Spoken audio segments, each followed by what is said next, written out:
Hey crew, it's Pitt, and I'm back with some more Esoteric.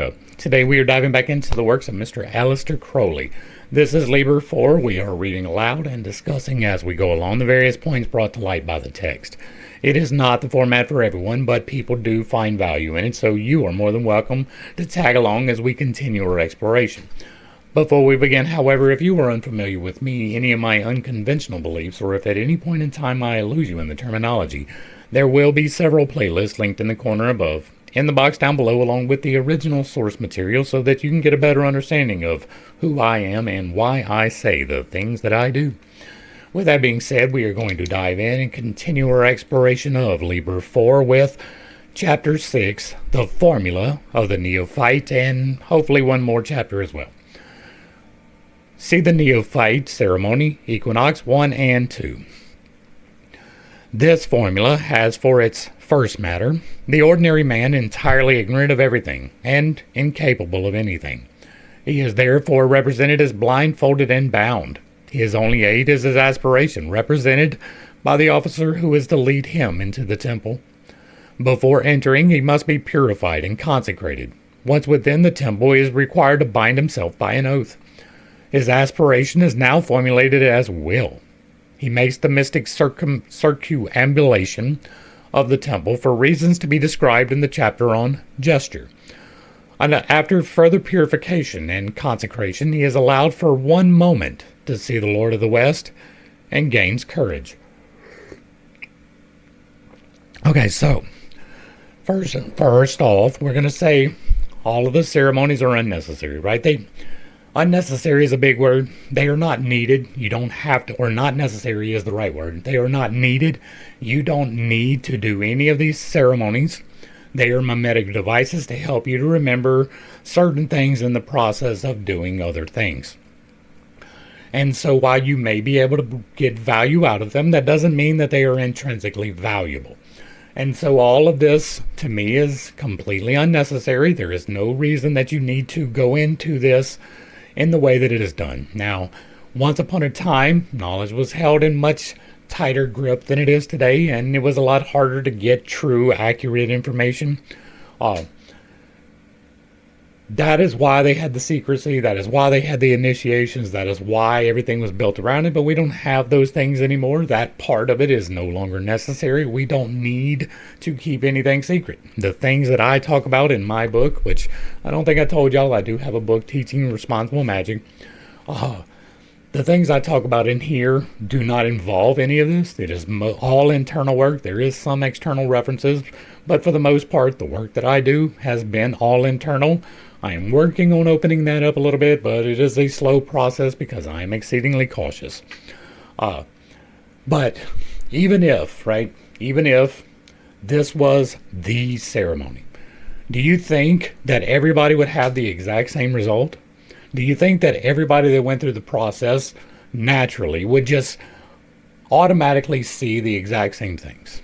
Now, that is a possibility, right? That is well within the realm, but this... He is allowed for 1 moment to see the Lord of the West and gains courage. That to me is something that is just inserted in there, right? Everybody is allowed for 1 moment to see the Lord of the West. Why? Well, to gain courage to persist? That's stupid. Like it doesn't make any sense, right? Fear is the source of all false perception. Even Freud had a glimpse of this fact. We will be pivoting to psychology soon, but we will not be dealing with Freud. Not at least to begin with, right? We may wind up doing that, right? We're going to go to Jung first because Jung actually has valuable information. We may go to Freud at some point because he does have some valuable information, but much like we were dealing with here with Mr. Crowley, most of the information is not, even though it is widely accepted, even though many people put it into practice. It is victim mentality, damn near personified. Everything that he teaches you is blame someone else for what is wrong in your life, and that is exactly the wrong way to go about it. Back to the text. For the 3rd time he is purified and consecrated, and he sees the Lord of the East, who holds the balance, keeping him in a straight line. In the West, he gains energy. In the East, he is prevented from dissipating the same. So fortified he may be received into the order as a neophyte by the three principal officers, thus uniting the cross with the triangle. He may then be placed between the pillars of the temple and receive the fourth and final consecration. In this position, the secrets of the great are communicated to him, and the last of his fetters is removed. All this is sealed by the sacrament of the four elements. It will be seen that the effect of this whole ceremony is to endow a thing inert and impotent with balanced motion in a given direction. Numerous examples of this formula are given in Equinox 1, numbers 2 and 3. It is the formula of the Neophyte ceremony of G delta D delta. It should be employed in the consecration of the actual weapons used by the magician, and may also be used as the first formula of initiation. In the book called Z2, those sections dealing with divination and alchemy are the most grotesque rubbish in the latter case, and in the former case obscure and unpractical. This is not surprising.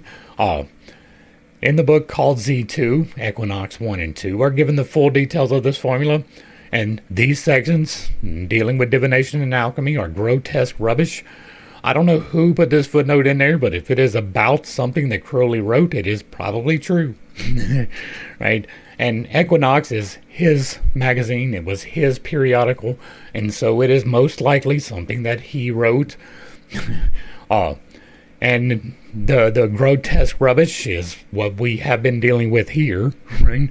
And obscure and unpractical is kind of what we dealt with Levi, and so I am not surprised. In the book called Z2 are given full details of this formula, which cannot be too carefully studied and practiced. It is, unfortunately, the most complex of all of them. But this is the fault of the first matter of the work, which is so muddled that many operations are required to unify it. Chapter 7. The formula of the Holy Grail, of Abrahadabra, and of certain other words. Also, the magical memory. Alright, we're going to see what they say about this. The hieroglyph, shown in the 7th key of the tarot, described in the 12th Aether Liber 418, Equinox 1-4, is the charioteer of Our Lady Babylon, whose cup or grail he hears. Alright, if this is talking about the chariot, it has absolutely nothing to do with his Lady Babylon. It is not my Lady Babylon. Babylon is the literal personification of all of the evil things. Right? That is what is attributed to this. Right? Lady Babylon is quite specifically the lady that rides the beast of Revelation. She is the whore of Babylon. It is the personification of all vices. That is what he has claimed to himself, and that is what he is assigning to the chariot. But we have already known that his deck, the Teote deck, some people call it the Thoth deck or the Thoth deck, is completely unbalanced and should not be used. It is not something that you should be using. You should not be in Thelema.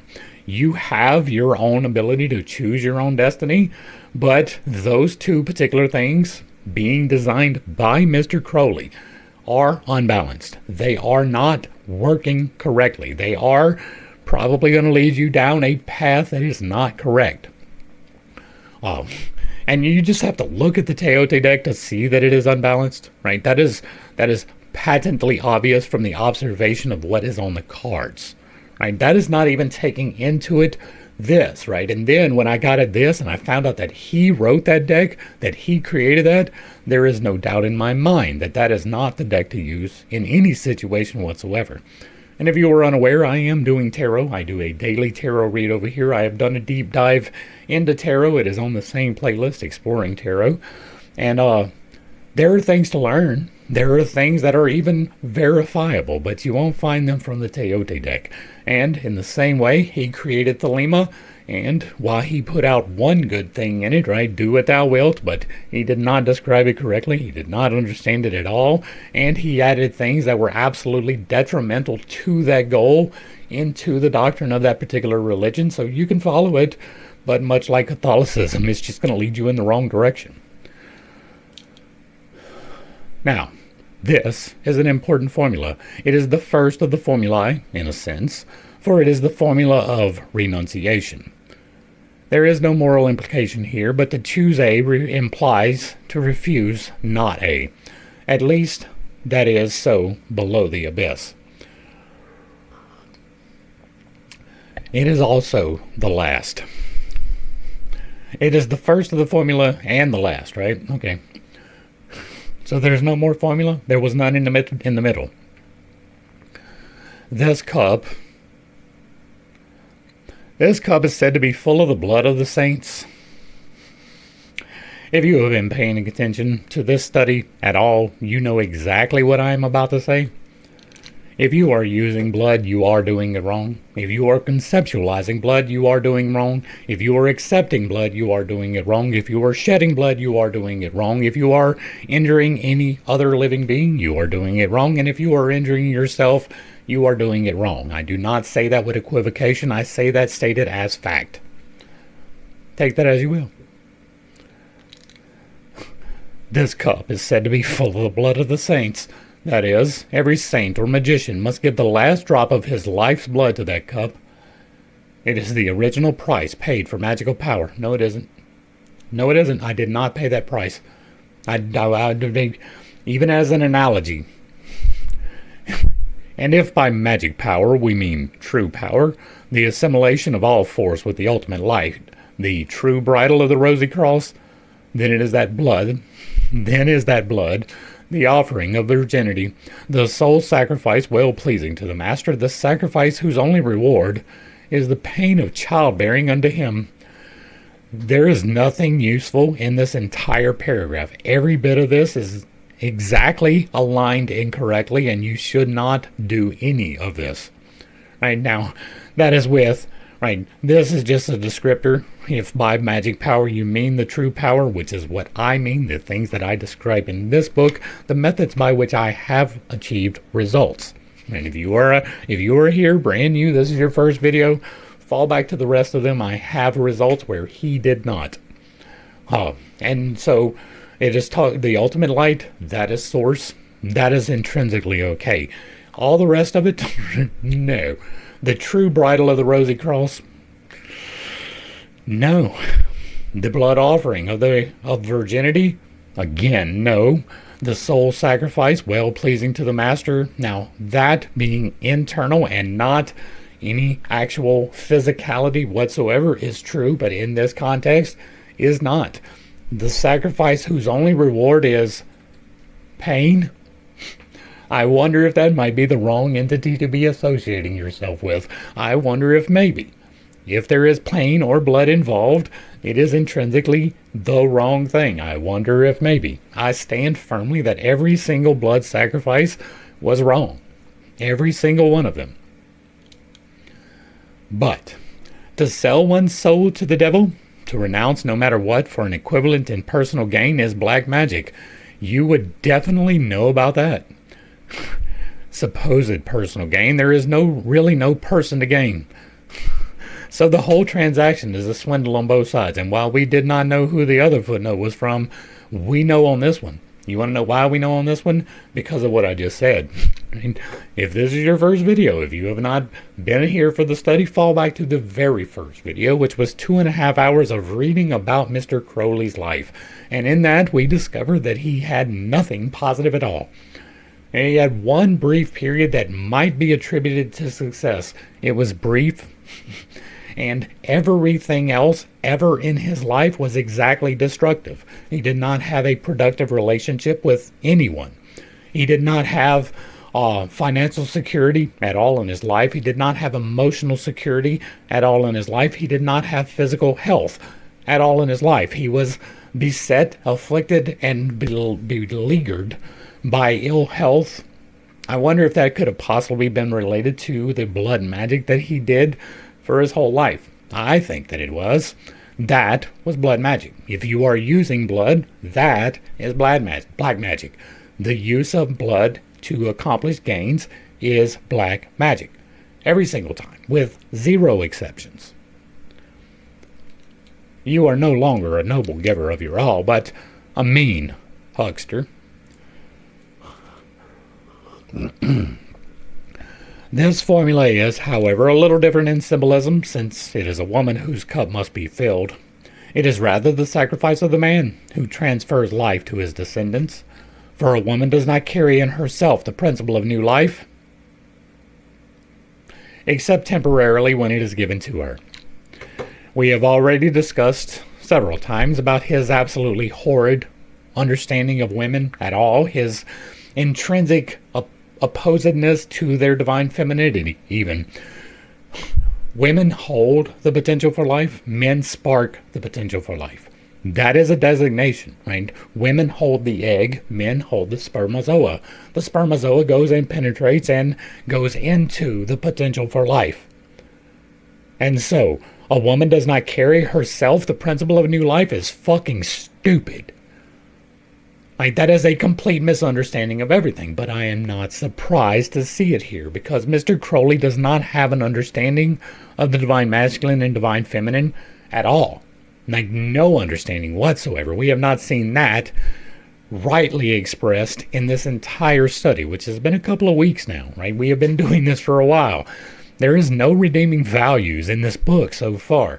There have been small sections of knowledge that can be extracted, but you have to work opposite of the way that he presents them in order to extract it. Back to the text. Like, how can you even, right? The woman doesn't have the principle of new life, except if a man gives it to her. Fuck you. Right? I don't have time for sexism either, right? I don't have time for racism. I don't have time for ignorance. I don't have time for evil, and I don't have time for sexism.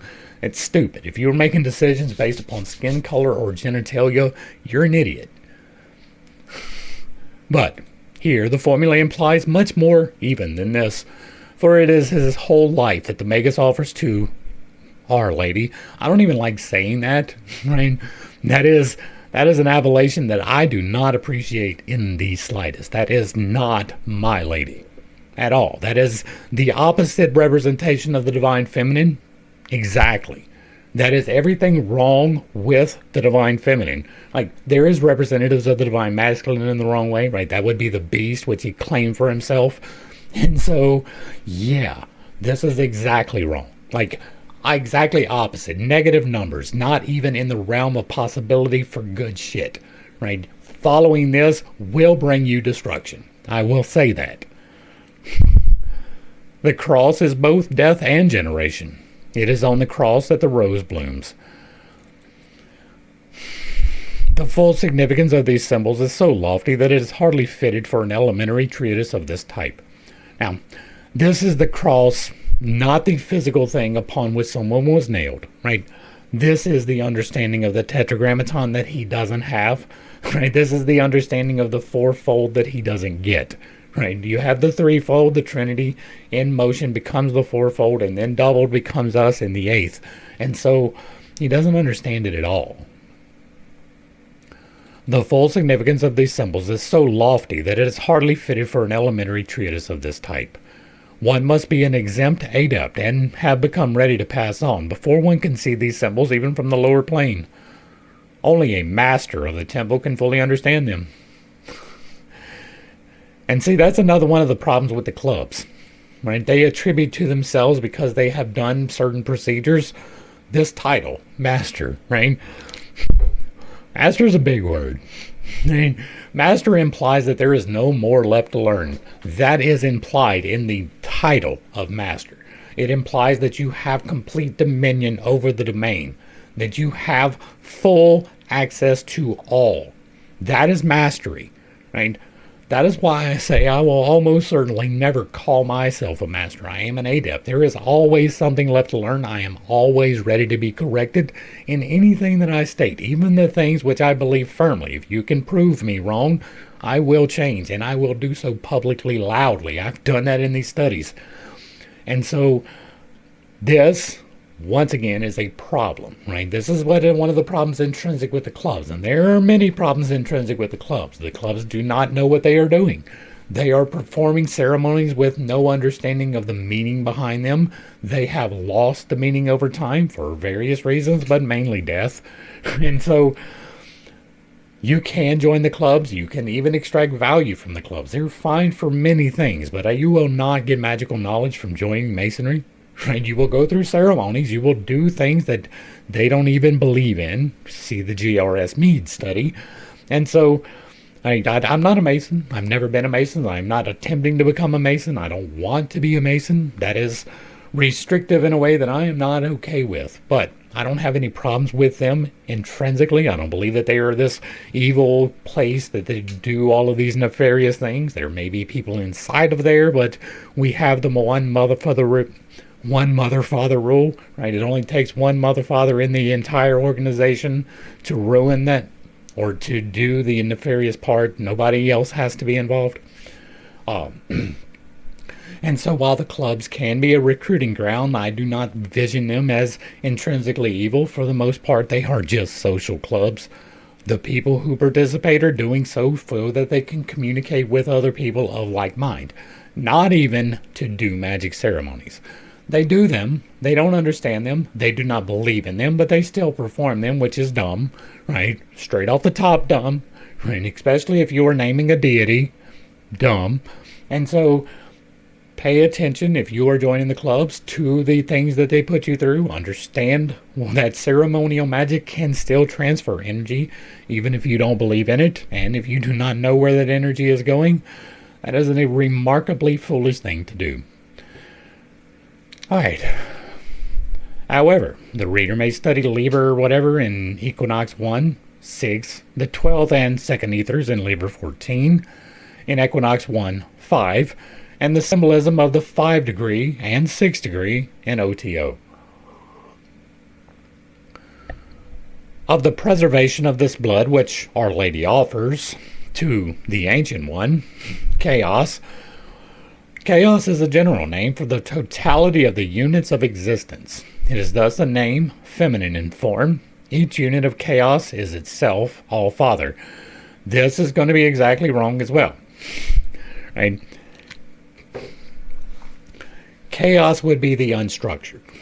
Okay, and that can be taken as the feminine, but not even really. Right? The feminine is the part that structures what penetrates it. It is the part that generates the life from the spark. It is the part that puts together all of the things, right? The feminine is not the destructive part. It is the creative part. And so for this to say that chaos is feminine in form is exactly wrong. Right? Chaos would be the masculine power, not the feminine power. But once again, we have Mr. Crowley's understanding of women not being a good thing in any way, shape, or form whatsoever. And so it is not surprising, right, especially since he has allied himself with this particular entity and the associated things with it, right? So I am not surprised to see this, but I am going to call it out. Chaos, the All-Father, to revive him. Oh, you got to revive the All-Father, you say. Okay. And of how his divine essence fills the daughter, the soul of man, and places her upon the throne of the mother, fulfilling the economy of the universe, and thus ultimately rewarding the magician, the son, 10,000-fold. It would be still more improper to speak in this place. So holy a mystery is the arcanum of the masters of the temple that it is here hinted at in order to blind the presumptuous who may, unworthy, seek to lift the veil, and at the same time to lighten the darkness of such as may be requiring only one ray of the sun in order to spring into life and light. 2. Abrahadabra is a word to be studied in Equinox 1:5, the Temple of Solomon the King. It represents the great work complete, and it is therefore an archetype of all lesser magical operations. It is, in a way, too perfect to be applied in advance to any of them, but an example of such an operation may be studied in Equinox 1:7, the Temple of Solomon the King, where an invocation of Horus. Come on, bruh. Come on, bro. You real right now? Are you really saying this right now? Are you really saying this right now? Okay, let's do it. All right, so if you were unaware, I have done a Bible study, and I refer to it all of the time. It will be linked in the corner above. It is called the Unconventional Bible Study because it is unconventional. I took off a pair of glasses. There was two lenses in those glasses. One was that the Jews are the chosen people, right? God made everyone, therefore no people is a chosen person. There can be a chosen person, but it is because of your actions in particular, not your race. To think that God is racist is stupid, right? So we took off that lens, and then we took off another lens, and that lens was the predestination of man being redeemed by a blood sacrifice that came 4,000 years into his existence, right? It took him a while to figure out that this guy had to die in order for people to be forgiven from sin. It's a thing, right? Okay, whatever. Nobody had to die for you to be forgiven from sin, if you were unaware, right? That is one of the things that we learned in the Bible study. One of the things that we learned in that Bible study was that Solomon was no one to emulate. Solomon is attributed to wisdom because he gathered the Proverbs. They were not his sayings. He gathered them, and there is some wisdom in gathering the wise sayings of others, but it was not his sayings. Right? He is attributed for, Ecclesiastes, which tells you, hey, I did all of the horrible things in the entirety of the world. Right? He tells you quite literally, I have done everything. I have done all of the sins. He tells you flat out. And he recommends you don't follow them. Right? But on top of that, right, now, let's go into this with the caveat. The caveat is that there is no real reason to believe that Solomon ever really existed, that there was a first temple. There is plenty of reason to believe that the second temple existed, but there is not really a reason to believe that the first one did. There is even good evidence that it didn't, that Solomon was invented, that David was invented, and that Moses was invented as well. Those are not things that I can verify, so I do not present them as facts, but it is definitely something to keep in mind. In addition to that, if you read through Chronicles and Kings, you discover some things, right? First thing we discover is David was a horrible person. All the way through his entire life, he had no redeeming qualities whatsoever. Even on his deathbed, he was doing horrible acts. Read the book, it is in there. On top of that, right, he got that through deceit. He got that through blood sacrifice. He got that through doing horrible things. And then his son did some pretty horrible things to get where he was. He killed all of his family members. That was a thing that happened. Except for one. He kept one, right? The cripple. It was okay to keep the cripple. Everybody else got to die. And he did it. He did it. It is not even denied in the book that he did it. And then, on top of that, they were given the law by Moses. Probably not, but we'll go with that. They were given the law by Moses, and one of the key things in that law, like explicitly stated, when you get a king, he is not to go to Egypt to buy either horses or chariots. You want to know how Solomon made all of those riches? He was an arms dealer. You want to know what he dealt in? Chariots and horses. You want to know where he got them from? Egypt. I wonder if that is a direct opposition to the will of God as given in the law. It is. It is exactly opposite of what God told him to do. And if he was blessed by doing the opposite of what God told him to do, it's probably not the right God, right? Now, again, that caveat exists. There is no real reason to believe that Moses was there or that the law was given. There are many reasons to doubt those things. But it is important to point out, right, this is based upon Solomon the king and his temple. That is probably going to be wrong. But in addition to that, right, on top of that, do you think Solomon the king was invoking Horus? Maybe. I mean, their tradition did come from Egypt, kinda. Most of it actually came from Persia, but that's whatever, right? From Babylon even. And so now, this is an invocation to Horus in the Temple of Solomon. That is a direct contradiction to the beliefs that have been stated in here so far, right? Now, Solomon is going to be in direct opposition to this Our Lady, right? At least according to what is attributed to him. Now, in reality, would probably be aligned right along with her because he did all of the things that she did. I know, I step on toes. Note the reverberation of the ideas one against another. The formula of Horus has not yet been so fully worked out in details. as to justify a treatise upon its exoteric theory and practice, but one may say that it is, to the formula of Osiris, what the turbine is to the reciprocating engine. Hold up, buttercup, let's talk about it. The formula of Horus, which he is telling you they have an invocation of Horus on this formula given in full, right? And then the formula of Horus has not yet been so fully worked out, so it cannot be given in full if it has not been fully worked out, right? I mean, that is a logical conclusion to make. I mean, I don't have him to talk to, but how the fuck? How do you give in full something you have not worked out in full? That doesn't even make sense, does it? It doesn't even grab traction. You're slicking spins in the mud. You are not doing anything. And what the turbine is to the reciprocating engine? Nothing? Is that it? The output? Maybe? Right? You can attach a turbine to a reciprocating engine. Now, you can do so as an intake for the oxygen in order to turbo boost, but that was not a concept that he would have had at this point in time. Right?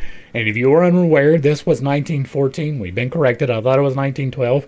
Right? And it may even be a little bit later than that, but regardless, it was before the end of World War I, and there were no turbochargers on cars. Right? It wasn't until the end of World War II.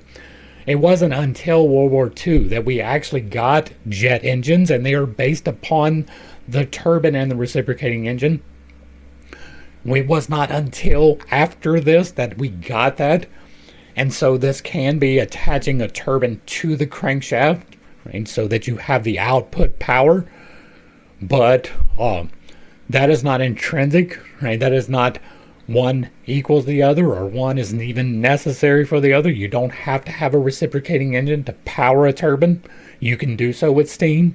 Right? If you don't believe that, join the Navy. They'll let you know real quick. All right, back to the text. Section 3. There are many other sacred words which enshrine formulae of greater efficiency in particular operations. For example, vitriol gives a certain regimen of the planets useful in alchemical work. Ararita is the formula of a macrocosm potent in certain very lofty operations of magic in the inmost light. We have covered this in the Esoteric playlist. I do not remember where it was, but I don't believe that it was given what it actually stands for. What it actually stands for in that particular study. So if you know, drop it. It is alchemical. I know that. It has something to do with the primal essence, but I don't have a direct one-for-one. Now, this is 1, 2, 3, 4, 5, 6, 7. So that is probably in alchemical work going to stand for the 7 internal chakras. How that breaks down exactly, I don't know, but that would be a one-to-one, especially alchemical. The Sorcerer's Stone, which is your third eye, changing things into alchemical gold. Not the outside, but the inside, right? There is an outside alchemy and an inside alchemy. I'm talking about the inside one. And so, once again, I don't know that he knows what he's even talking about. The formula of Thelema may be summarized thus. Theta, Babylon, and Beast conjoined. See, I told you not to do this. Right? You are free. You are free to make choices. You are free to make mistakes, and you can choose however you so desire. I am not trying to limit your free will. I am trying to give you the information that this is a bad idea. This is aligning yourself with a blood cult. This is aligning yourself with people doing evil things.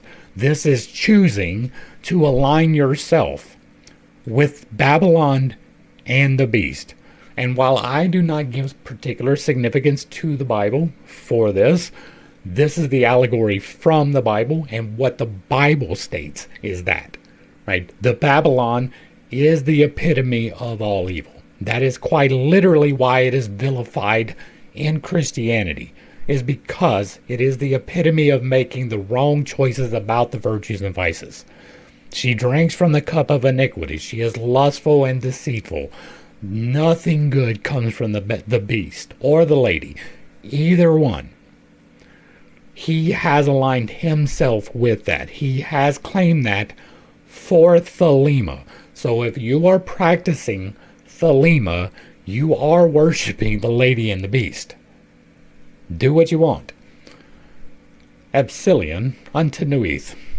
Lambda, the work accomplished in justice. Eta, the Holy Grail. Mu, the water therein. Alpha, the babe in the egg. Arbicrates on the lotus. That of agape is as follows. Now, I'm going to do this because I do this all the time. Agape is a word that is highly misunderstood. It is love, but it is boundless love. It is the love of a father for a child or a mother for a child. It is not sexual love. It is not even companionship. It is the unmitigated, unrestricted love of the Father for his creation. That is what agape symbolizes. Boundless love with no restrictions. Now let's see what he says. Dionysus. Capital Alpha. The virgin earth, Gamma, the babe in the egg, small alpha. The image of the Father, the massacre of the innocents. Pi, winepress, the draught of ecstasy. So, unbounded, unmitigated love is the massacre of the innocents? Bet. The student will find it well worth his while to seek out these ideas in detail and develop the technique of their application. There is also the Gnostic name of the seven vowels, which gives a musical formula most puissant in evocations of the soul of nature. There is, moreover, Abraxas. There is Exnubis. There is Mithrius. Okay, so this one is actually a word as presented. This one is a word changed because this X is an A. This is completely misspelled. This E is not intended to be here. Right? This is Mithras, which is not Mithras. That is different. And indeed, it may be briefly stated that every true name of God gives the formula of the invocation of that God, right? Okay, so letting you know something right here, right? Every true name of God is a thing that does not exist in the mortal coil. There is a sound which is approximate, but you cannot pronounce it correctly. You will not be able to intone the actual perfect name of the one true God at all. Then it is highly unlikely that you will even ever know it.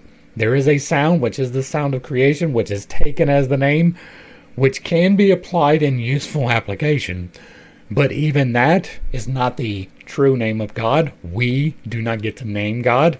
God told us to name creation, not him.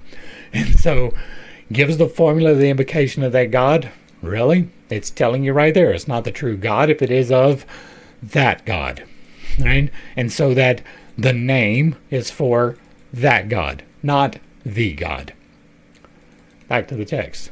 Footnote. Members of the fourth degree of the OTO are well aware of a magic word whose analysis contains all truth, human and divine. A word, indeed, potent for any group which dares to use it. I do not know their word, or if they have it, I do know that the Masons don't. It would therefore be impossible, even were it desirable, to analyze all such names. The general method of doing so has been given, and the magician must himself work out his own formula for particular cases. Footnote. The Holy Kabbalah, see Liber D and Equinox 1.8 Supplement and Liber 777, affords the meaning of analysis and application required. See also Equinox 1.5, the Temple of Solomon, the King. I would not recommend that. It should also be remarked that every grade has its peculiar magical formula. Thus, the formula of abracadabra, concerns us as men principally, because each of us represents the pentagram, or microcosm, and our equilibration must therefore be with the hexagram or macrocosm. In other words, 5 degree equals 6 square is the formula of the solar operation, but then 6 degree equals 5 square is the formula of the Martial operation. And this reversal of the figures implies a very different work. In the former instance, the problem was to dissolve the microcosm into the macrocosm, But this other problem is to separate a particular force from the macrocosm, just as a savage might hew out a flint axe from the deposits in a chalk cliff. Similarly, an operation of Jupiter will be the nature of the equilibration of him with Venus. Its graphic formula will be 7 degree equals 4 square. There will be a word in which the character of this operation is described, just as Abrahadabra describes the operation of the great work, but it doesn't.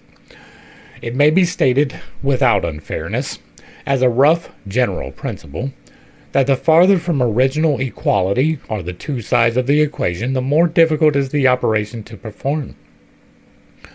Thus, to take the case of the personal operation symbolized by the grades, it is harder to become a neophyte 1 degree equals 10 degree than to pass from that grade to zealotor 2 degree equals 9 degree. Initiation is therefore progressively easier in a certain sense after the first step is taken, but especially after the passing of Tifereth, the distance between grade and grade increases as it were by a geometrical progression with an enormously high factor, which itself progresses. A suggestion has been made that the hierarchy of the grades should be destroyed and replaced by a ring system of 13 grades, all equal. There is, of course, one sense in which every grade is a thing in itself, but the hierarchy is only a convenient method of classifying observed facts.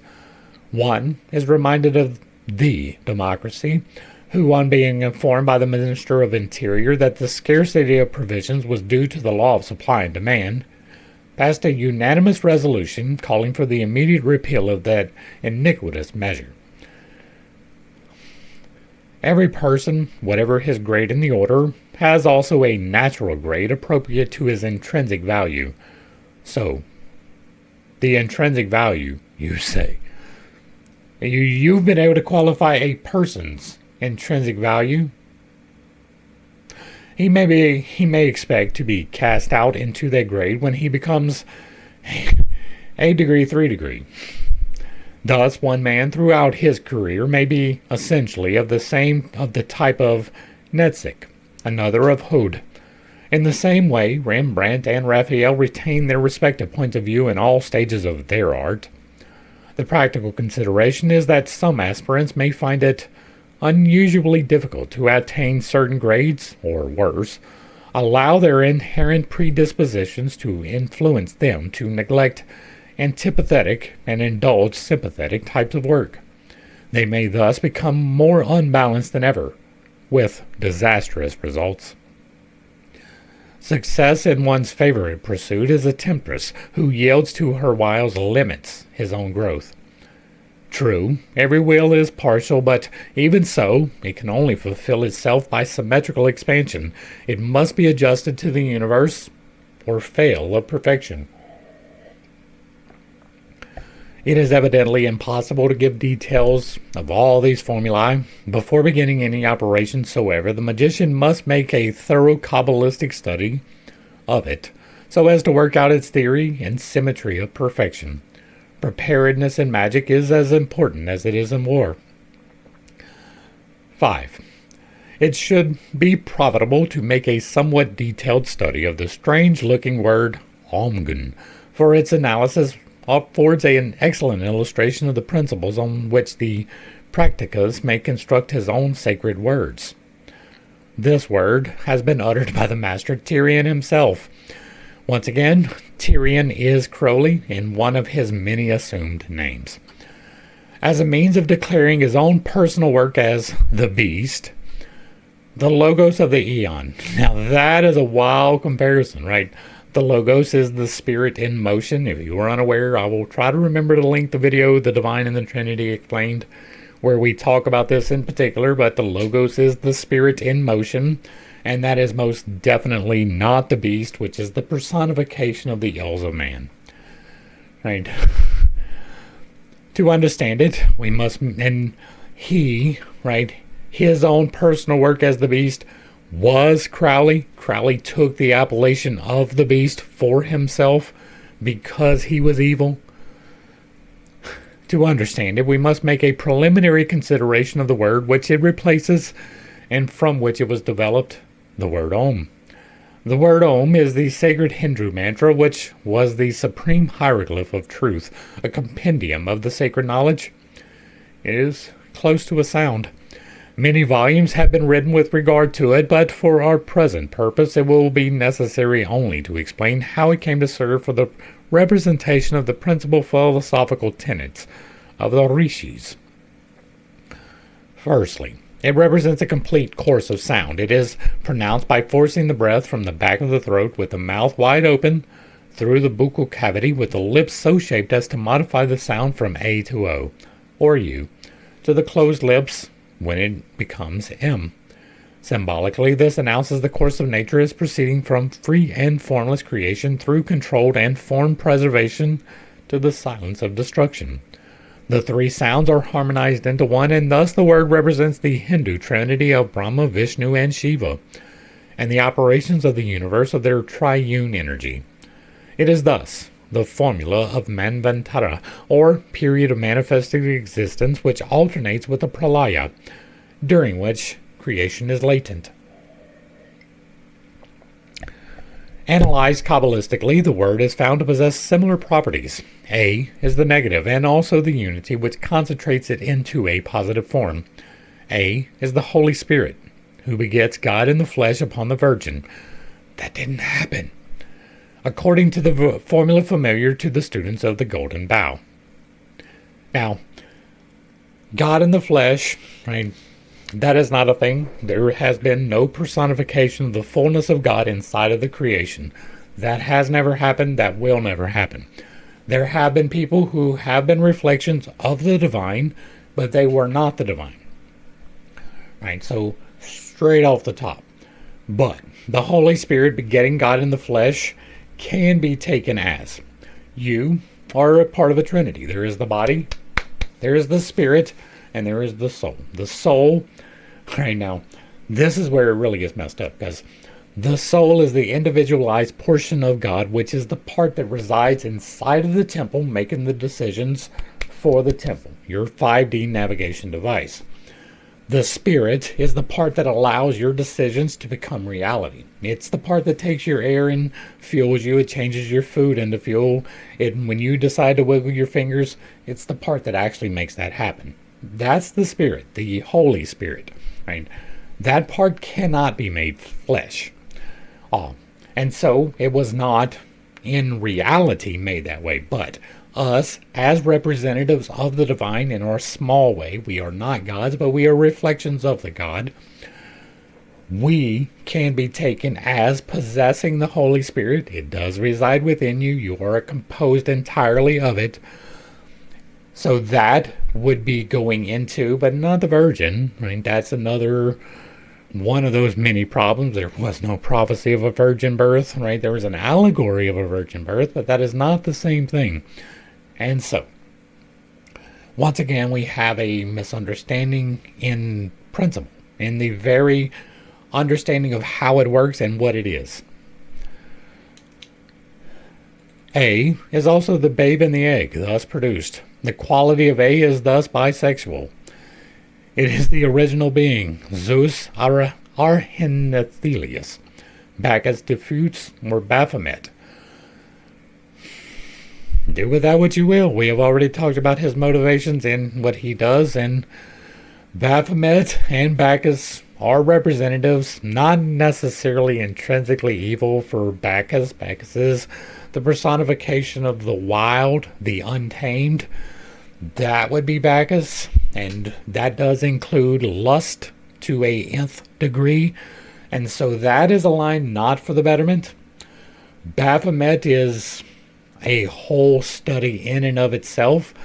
It is masculine and feminine at the same time, but it is misrepresented as a concept entirely and aligned with the detriment of humankind almost exclusively. Zeus, however, is the personification of the creator god. That is a different appellation than these other two. These three being together is wild off the top. Right? This is not the Trinity represented in any way, shape, or form, in my understanding.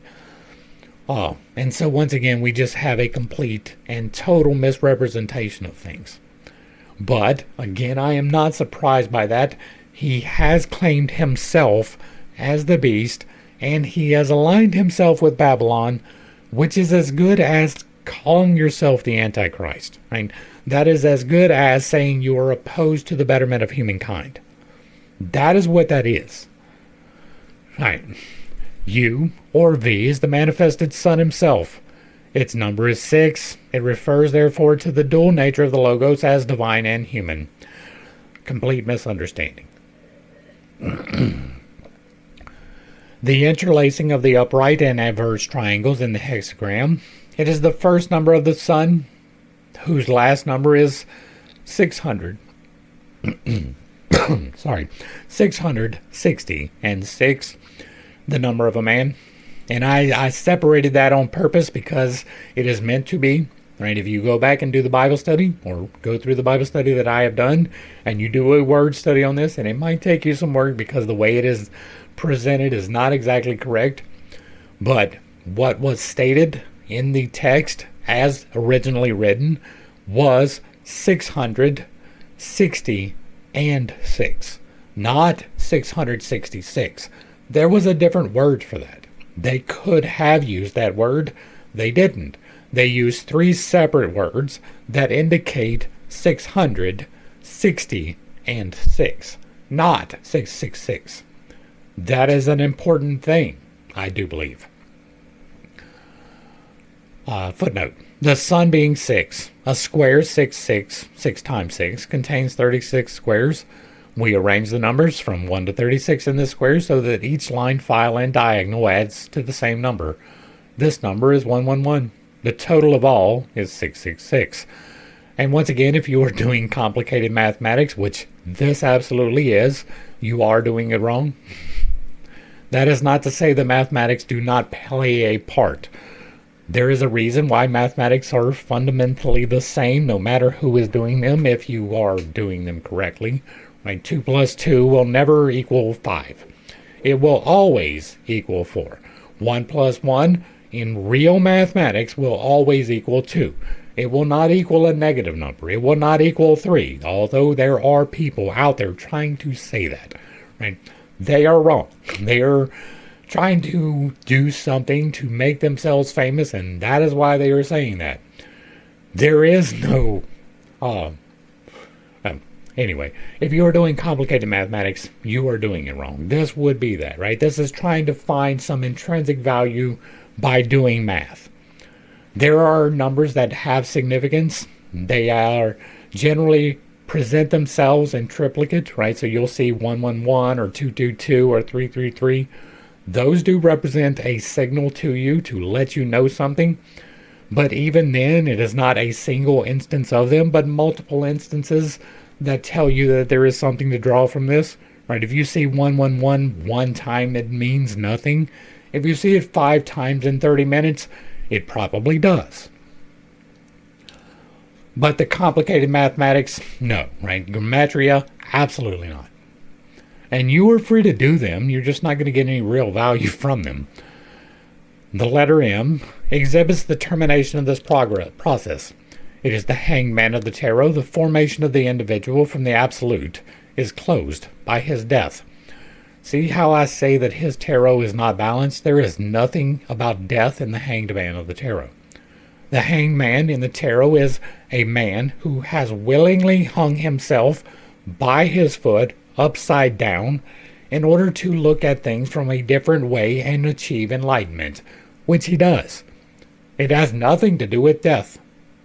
Now, symbolic death, possibly, of the old life because you have the new perspective, fine. But not in reality, not signifying a death, right? Absolute is closed by his death is not indicated in the card at all. We see accordingly how Om is, on either system, the expression of a dogma which implies catastrophe in nature. It is cognate with the formula of the slain god. The resurrection and ascension are not implied in it. They are later inventions without basis in necessity. They may be described indeed as Freudian phantasms conjured up by the fear of facing reality. To the Hindu, indeed, they are still less respectable. In his view, existence is essentially objectionable. And that is one of the problems with Hinduism, right? This is victim mentality, right? Existence is objectionable is saying that existence is bad, and that is exactly wrong. You are here at the express will of the God who created all things. How is that objectionable? Because you have a little bit of suffering in your life? Yeah, okay, but life is not suffering. There are plenty of joyful moments as well. And if you focus on the suffering, then yeah, your life will be suffering and you can object to it. But that is your mindset. That is not reality. The reality is that there are bad times. That is a true thing. But there are great times as well. There are many times that you will celebrate. And there's nothing objectionable about that, right? Would that be essentially objectionable? If there are good things that are not objectionable, would that be essential? No. Right? It is a complete and total misunderstanding of the foundation of creation entirely. It's one of the reasons why I will never follow Hinduism, even though there are useful things that you can extract from that control system. Existence is objectionable. Man, fuck off. I'm so sick of this victim mentality. Right? That's the problem with Freud, too. Footnote. Thelemites agree that manifested existence implies imperfection, but they understand why perfection devises this disguise. The theory is developed fully in Liber Aleph and in Part 4 of this book 4. See also Cap 5, paragraph on diagram of Phi Now of diagramma iota alpha omicron diagramma. And his principal concern is to invoke Shiva to destroy the illusion whose thrall is the curse of Manvantara. And this illusion is equally victim mentality. The Vaishnava theory, superficially opposed to this, turns out on analysis to be practically identical. The cardinal revelation of the great Aeon of Horus, which is a thing that he created for Thelema, is that this formula, Om, does not represent the facts of nature. Sorry, I got some cayenne on my uvula and it's messing with me. The point of view is based on misapprehension of the character of existence. It soon became obvious to the master Tyrion that Om was an inadequate and misleading hieroglyph. It stated only part of the truth and it implied a fundamental falsehood. He consequently determined to modify the word in such a manner as to fit it to represent the arcana unveiled by the Aeon of which he had attained to be the Logos. And again, the fundamental misunderstanding of even what the Logos is. You can use the Logos, you cannot become the Logos. The essential task was to emphasize the fact that nature is not catastrophic but proceeds by means of undulations. It might be suggested that Manvantara and Pralaya are in reality complementary curves, but the Hindu doctrine insists strongly on denying continuity to the successive phases. It was nevertheless important to avoid disturbing the Trinitarian arrangement of the word, as would be done by the addition of other letters. It was equally desirable to make it clear that the letter M represents an operation which does not actually occur in nature, except as the withdrawal of phenomena into the absolute, which process, even when so understood, is not a true destruction, but, on the contrary, the emancipation of anything from the modifications which it had mistaken for itself. It occurred to him that the true nature of silence was to permit the uninterrupted vibration of the undulatory energy, free from the false conceptions attached to it by the ahamkara, or ego-making facility, whose assumptions that conscious individuality constitutes existence. Let it consider its own apparently catastrophic character as pertaining to the order of nature. I will say that Mr. Crowley probably does not have an understanding of Hinduism. If you would like a better understanding, and I'm not saying it's a perfect one, I've done a study of Madame Blavatsky, Isis Unveiled. That would probably be a better place to look. I've done another work of hers too, but I can't recall the name, and that too would be a better place to look for anything related to the Hindu philosophies. The undulatory formula of putrefaction is represented in the Kabbalah by the letter N, which refers to Scorpio, whose triune nature combines the eagle, snake, and scorpion. The hieroglyphs themselves indicate these spiritual formulae of incarnation. He was also anxious to use the letter G, another triune formula expressive of the aspects of the moon, which further declares the nature of human existence in the following manner.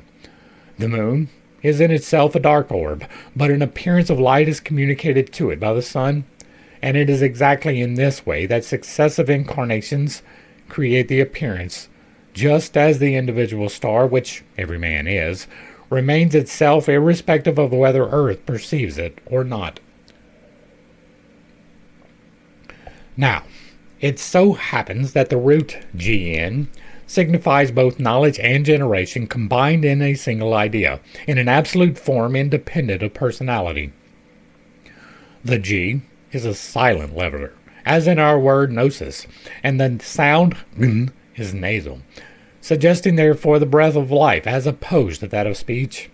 Impelled by these considerations, the master Tyrian proposed to replace the M of Om by the compound letter of Mgud, signifying thereby the subtle transformation of the apparent silence and death, which terminates the manifested life of Vau by a continuous vibration of an impersonal energy of the nature of generation and knowledge. The Virgin Moon and the Serpent, furthermore operating to include in the idea a commemoration of the legend so grossly deformed in the Hebrew legend of the Garden of Eden, and even more malignantly debased falsification in that bitterly sectarian broadside, the Apocalypse. I will agree that the Apocalypse has been misrepresented entirely. See the 12,000-year disaster cycle, or any of the actual Bible study chapters that dealt with prophecy, Isaiah, Ezekiel, Daniel. Go to them and you can see what was actually said, and it was not what was in Revelation. Sound work invariably vindicates itself by furnishing confirmatory corollaries not contemplated by the Kabbalist. In the present instance, the Master Tyrian was delighted to remark that his compound letter, MGN, constructed on theoretical principles with the idea of incorporating the new knowledge of the eon, had the value of 93. M equals 40, G equals 3, N equals 50. 93 is the number of the word of the law, Thelema, will, and of agape, love, which indicates the nature of the will. It is furthermore the number of the word, which overcomes death, as members of the degree of MM of the OTO are well aware. WEH note. 3-degree OTO, a word never to be written, published, or spoken without the right. And it is also that of the complete formula of existence as expressed in the true word of the Neophyte. WEH note. Another unpublished word, this time belonging to the A delta and not to OTO. The two words are different, even to the number of letters. It was written down once in a letter to Frank Bennett, where existence is taken to impart that phrase of the whole, which is the finite resolution of the Kabbalistic zero. Finally, the total numeration of the word Ogman is 100, which, as initiates of the sanctuary of the gnosis of the OTO are taught, WEH note, the 9th degree OTO, expresses the unity under the form of complete manifestation by the symbolism of pure number, being Kether by Ik Bakir, a method of exegesis in which 1 equals 10 equals 100, 2 equals 20 equals 200. Oh yeah, that's not going to be confusing at all, right? The zero is completely mutable. Fuck off. Also, Malkuth implied multiplied by itself, 10 to the second power, 100, and thus established in the phenomenal universe. But moreover, 100 mysteriously indicates the magical formula of the universe as a reverberatory engine for the extension of nothingness through the device of equilibrated opposites. Cove Fenial equals 100, 20 plus 80. HB Cove equals Chi, Kappa Tau, Epsilon Iota Sigma. HB Fenial equals Phi Alpha Lambda Lambda Omicron Sigma. It is moreover the value of the letter Kuf, which means the back of the head, the cerebellum, where the creative or reproductive force is primarily situated. I don't know if that's correct. Kuf in the dynamic, I'm not a neuroscientist, but I believe that most of the function, right, the greater function is in the front. That would be the creative. Not necessarily the reproductive. That's more primal. That would probably be around the pineal. I'm not, again, a neurobiologist. I'm not even fully versed in the quadrants of the brain. I do know that they have different responsibilities. Kuf in the tarot is the moon, a card suggesting illusion, yet showing counterpartal forces operating in darkness, and the winged beetle or midnight sun in his bark traveling around the nadir. That is not what the moon represents in the good tarot. Right? That is, the moon is the moon, right? But in the actual symbology of it, it is the sun and the moon. If you look at it, it represents an eclipse even. Just because of the rays around the sun and the way that it is presented. But it also has two towers, and there is a path that runs between the two towers. On either side of that is the wild nature of man, represented as a wolf, and the tame nature of man, represented as a dog. And then all the way at the bottom, there's a little bitty crawfish coming out of the water, right? It signifies change. It signifies an eclipse. It just signifies illusion. That part is true. But there is no, like, this other part is not true, right? Not on the good tarot.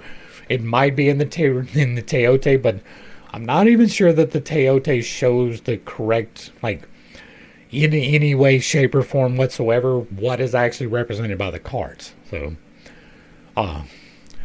the winged beetle, the midnight sun. Now, the midnight sun, that can be the moon, right? The moon as represented on the moon card with the sun and the moon represented. In his bark traveling through the nadir. There is also no ship. Its Yetziratic attribution is Pisces, symbolic of the positive and negative currents of fluidic energy, the male Ichthyus, or Pesce, and the female Vesica, seeking respectively the anode and cathode. The number is 100, is therefore a synthetic glyph of the subtle energies employed in creating the illusion, or reflection of reality, which we call manifested existence. The above are the principal considerations in the matter of Omgan. They should suffice to illustrate to the student the methods employed in the construction of the hieroglyphics of magic, and to arm him with a mantra of terrific power by virtue whereof he may apprehend the universe and control it himself, its karmic consequences. And that is going to bring us to the end of today's study. Hopefully I brought a little bit of enlightenment and not too much confusion to a somewhat difficult series of topics. I understand I hold some unconventional beliefs, and I do have a tendency to step on toes when I relay those. It is not intentional, but it is not something I apologize for. The discerning of the good from the bad is important. Once again, I feel like I have covered well enough that I don't really need to extrapolate here. I'm just going to do the wrap-up. We're over an hour already. It's going to be all right. You can follow any of the things that are instructed in this book as you so desire. I am not here to control your free will, but it might be a good idea to do so hesitantly, to do so with reservations, and that is probably not something you should be doing magic in. If you have to be hesitant, it's probably not a good idea. If you like what I'm doing over here, let me know down below. Give me a like, a share, a follow, throw me a comment whether you agree or disagree with anything that was stated. Put it in the box down below, and if it remains respectful, it will remain up. If you really like what I'm doing over here, hit me with that super thanks. Consider joining for a membership or picking up a copy of my book where I teach you to do magic responsibly. To the crew, thanks for hanging out. I appreciate every single minute that you are here with me, and I am praying for you every single day.